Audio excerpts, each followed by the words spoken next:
बिस्मिल्लाहिर्रहमानिर्रहीम। अस्सलाम वालेकुम नाजरीन, मैं हूं मापारा और आप देख रहे हैं कुकिंग बजट की न्यू एपिसोड, जिसमें आज हम बहुत प्यारी सी खस्ता सी फूली हुई पिज़्ज़ा डो बनाने का आसान और मौसर तरीका आपको बताएंगे। कुछ ख़वातीन की शिकायत होती हैं कि हम इतनी मेहनत कर लेते हैं, आखिर तक पिज़्ज़ा बेक कर लेते हैं, लेकिन हमारी डो नहीं फूलती। उसके लिए आज मैं आपको शुरू में इतनी अच्छी और बेहतरीन टिप बताऊंगी कि आपको शुरू में पहले स्टेप में ही पता चल जाएगी कि आपकी पिज़्ज़ा डो फूल रही है या नहीं फूल रही। बिल्कुल बाज़ार जैसे पिज़्ज़ा क्रस्ट बनेगी और बहुत ही फूली हुई और बहुत शानदार, और लोग पहचान नहीं पाएंगे कि ये आपका घर का पिज़्ज़ा है या बाज़ार का। लेकिन वीडियो शुरू करने से पहले मैं आपसे गुजारिश करती हूँ कि मेरे चैनल को सब्सक्राइब कर दीजिए, वीडियोस को लाइक और शेयर करते रहा करें, और जो मुझे सपोर्ट कर रहे हैं मेरे चैनल को सब्सक्राइब करके वीडियो को लाइक शेयर करें, उनका बहुत बहुत शुक्रिया। और मुझे अपनी दुआओं में याद रखा कीजिए। मैं आपके लिए दुआ करूं, आप हमारे लिए दुआ कीजिए। आज की हम रेसिपी स्टार्ट करते हैं। बहुत आला और बहुत उम्दा फूली हुई डो बनाने लगे हैं। रेसिपी स्टार्ट करते हैं। इंग्रेडिएंट्स हैं, ये 2 कप मैदा ले लिया है मैंने, ये चीनी है, इसमें हाफ़ टी स्पून जाएगी, ये यीस्ट है, बाज़ार से साशे मिल जाता है 40 रुपये का, ये इसमें 1 टीस्पून जाएगी। इसको मैंने अपनी आसानी के लिए खोल लिया है, लेकिन इसको खुला ना छोड़ें, यूज़ करते ही फ़ौरन इसको सील कर दिया करें रबर बैंड से। इसका मुंह बिल्कुल, मैं इसको आपको बताऊंगी तरीका है, ऐसे पूरा मुंह लपेट के, कोई इसमें हवा ना जाए, पूरा मुंह लपेट के इसको फिर रबर बैंड करें, कहीं से इसमें हवा ना जाए। ठीक है, ये यीस्ट है, ये 1 टीस्पून इसमें जाएगी, 1/4 चमची नमक जाएगा इसमें, 1 चमची कुकिंग ऑयल जाएगा, और ये पानी है जिसे मैंने नीम गरम कर लिया है। इसमें कोई बेकिंग सोडा बेकिंग पाउडर नहीं जाएगा। ये एक नॉर्मल और आसान तरीका है पिज़्ज़ा की डो बनाने का। और तमाम किस्म के ख़मीर, जो कि ब्रेड के लिए ख़मीर बनता है, बन के लिए ख़मीर बनता है, पीता ब्रेड जो होती है शॉर्मे के लिए, उसके लिए ख़मीर बनता है, वो सब इसी रेसिपी से बनते हैं।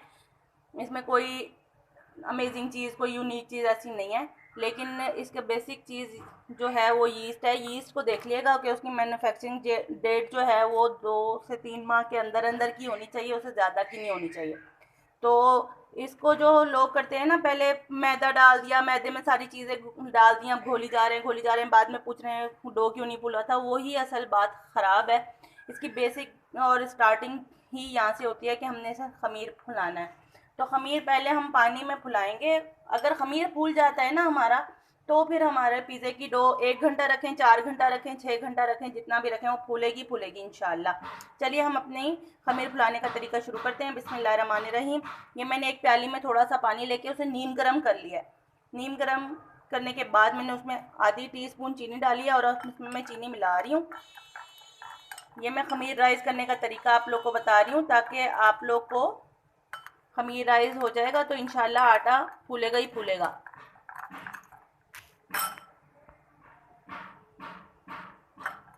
ये मैं चीनी इसमें घोल ली है।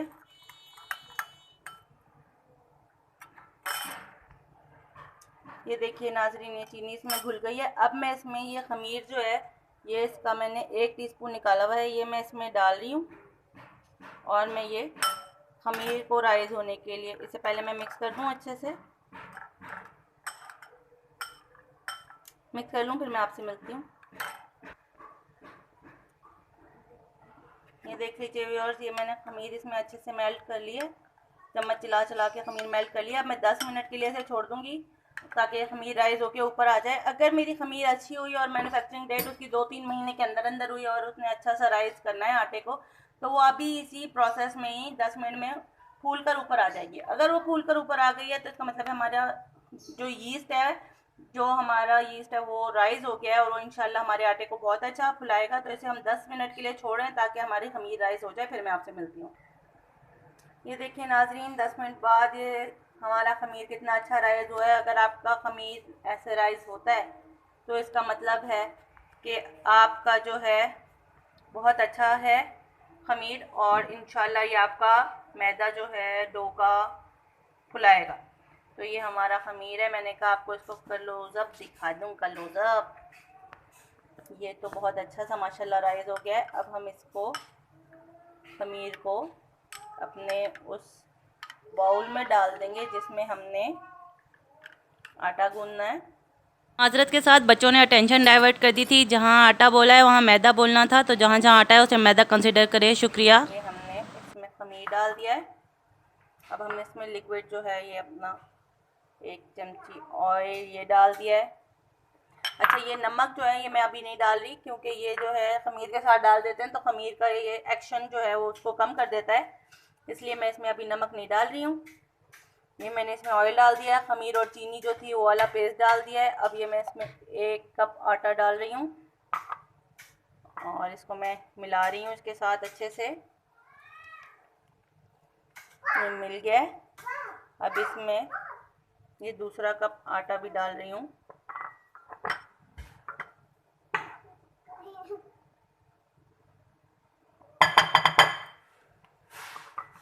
ये इसको मैं अच्छा सा मिला लूँ, फिर मैं आपसे मिलती हूँ।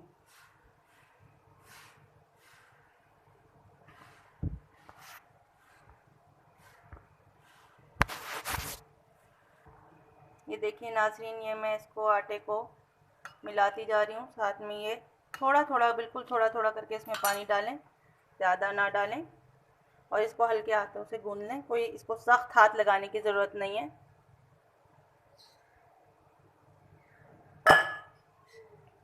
काफ़ी लोग मुझसे पूछ रहे थे कि खमीर कैसे बनता है, तो उसके लिए मैंने कहा चलो आप लोग को गाइड कर दूं। अब ये देखिए, ये मैंने पानी डाल दिया और जो मैंने इसमें 1/4 टीस्पून नमक रखा था वो डाल दिया है ये। अब इस लेवल पे जब खमीर हमारा बिल्कुल आटे में मिल गया है तो हमने इसमें ये 1/4 टीस्पून नमक डाला है। ये हम जो इसको आटे को मिलाते जाएंगे उससे बहुत अच्छा वो मेल्ट हो जाएगा इसमें। और ये है कि खमीर के ऊपर डायरेक्ट नहीं डालते, वो उससे खमीर का जो एक्शन है फुलाने का उसमें थोड़ा सा गड़बड़ करता है। ये मैं इसे गूंद लूँ, फिर मैं आपसे मिलती हूँ। ये देख लीजिए नाज़रीन, ये मैंने आटे को अच्छी तरह मिक्स कर लिया है और ये मैं अब इसे उठा के एक साफ़ सुथरे बाउल में रखी हूँ ताकि ये राइस हो जाए। और इसको मैं थोड़ा सा कुकिंग ऑयल लगा दूँगी ताकि ये अच्छे से ड्राई ना हो ऊपर से इसकी लेयर। इसे मैंने कुकिंग ऑयल लगा दी। बस अब मैं इसको 1 घंटे के लिए किसी भी गर्म जगह में, गर्म माइक्रोवेव ओवन को थोड़ा सा चला के उसे प्रीहीट करके छोड़ दें और फिर उसमें इसको रख दें, या किचन में या अपने कुकिंग रेंज के तंदूर में रख दें इसको। बिल्कुल बस ज़्यादा गर्म नहीं, कोई भी नॉर्मल रूम टेम्परेचर जैसे से थोड़ा सा नीम गर्म सी जगह में रख दें। मैं इसके ऊपर प्लेट ढक रही हूँ। प्लेट ढक के मैं इसे किसी गर्म जगह में रख रही हूँ, फिर मैं आपसे मिलती हूँ 1 घंटे बाद जब ये राइस हो जाएगी इंशाल्लाह, फिर मैं आपसे मिलती हूँ। ये देखिए नाज़रीन हज़रात, ये हमारी डो देखिए बग़ैर बेकिंग पाउडर और बेकिंग सोडे के कितना अच्छा राइस कर गई है। कि जो प्लेट मैंने उसे ढकने को, एयर टाइट करने को, ढकने को रखी थी, वो डो के राइस होने की वजह से ऊपर पुल हो रही है, दुगनी तिगनी हो चुकी है डो फूल कर अपने उसमें। ये सिर्फ इसलिए था कि खमीर को पहले चीनी वाले नीम गर्म पानी में भिगो के 10 मिनट छोड़ के खमीर फूल जाए, फिर उसमें आप अपना मैदा डालें और उसको गूंदें, और गूंदने के दौरान में नमक डालें खमीर में, पहले से नमक ना डाल दें क्योंकि खमीर जो है उसका एक्शन स्लो कर देता है खमीर का। तो ये हमारी खमीर जो है माशाल्लाह बहुत अच्छी फूल गई है। ये मैं अब इसको हटा के आपको दिखाती हूँ। ये देखिए माशाल्लाह ला कुव्वता इल्ला बिल्लाह, ये हमारी खमीर बहुत अच्छी फूल गई है। इसको मैं निकाल कर दूसरे बर्तन में सेट करती हूँ, फिर मैं आपसे मिलती हूँ। ये खमीर को मैंने अपने काउंटर पे डाल लिया है, थोड़ा सा मैंने इसमें डस्ट कर लिया है मैदा, और अब मैं इसको थोड़ा सा इसको 5-7 सेकंड इसको बस इसको मैं शेप दे लूँ, इसको वापस इसको गूंद लूँ। ये देखिए, ये हमारी तकरीबन 2 से ढाई पिज़्ज़ा की इसमें डो बनेगी। अच्छे अच्छे खुले खुले बनाए तो 2 पिज़्ज़ा की इसमें डो बनेगी। इसके मैं अब ये हमारी डो तैयार है बिल्कुल, इसके मैं पेड़े बना लूँ, फिर आपसे मिलती हूँ। ये देखिए नाज़रीन, ये कितनी अच्छी डो और इसके पेड़े तैयार हो चुके हैं। मैं इसका पिज़्ज़ा बना लूँ, फिर मैं आपसे मिलती हूँ। चलें, ये जो है ये हम पिज़्ज़ा बनाने लगे हैं, इसका मैं आपको दिखा दूँ। ये हमारा पेड़ा है, इसको हम थोड़ा सा मैदे में डस्ट कर लेंगे और उसके बाद ये अपने पैन में फैला रही हूँ मैं डो को। आप कोई सा भी पैन ले सकते हैं, मेरे पास ये पैन अवेलेबल था तो मैं इसमें ये पैन ले रही हूँ।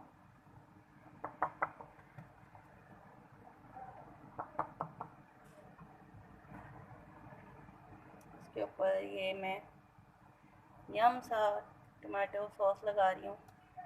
इसका भी ये सारी चीज़ों के लिंक मौजूद हैं, आप देख लीजिएगा डिस्क्रिप्शन में।